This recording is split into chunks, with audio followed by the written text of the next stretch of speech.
चा बेत सुरुवातीला थोडं मीठ वाढून घ्यायचं आहे.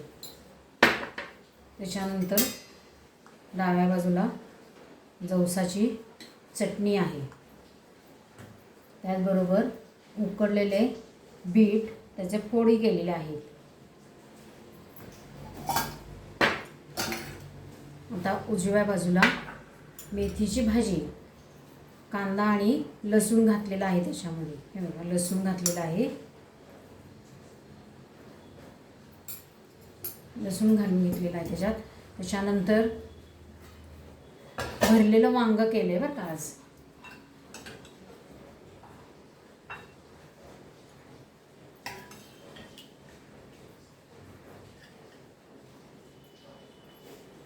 असं भरलेलं मस्तपैकी वांग केलेलं आहे.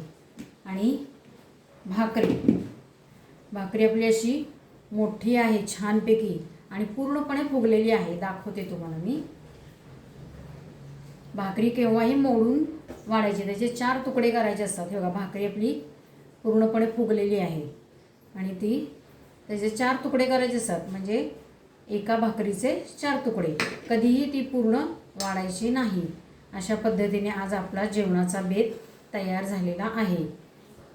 त्याला थोडासा भात हा नेहमी शेवटी वाढला जातो, पण मी आता नैवेद्य वाढून तुम्हाला दाखवायचं आहे म्हणून दाखवलेला आहे. अशा पद्धतीने आपला आज पूर्ण ताट तयार झालेला आहे. या जेवायला मस्तपैकी खाऊ आणि छानपैकी राहू.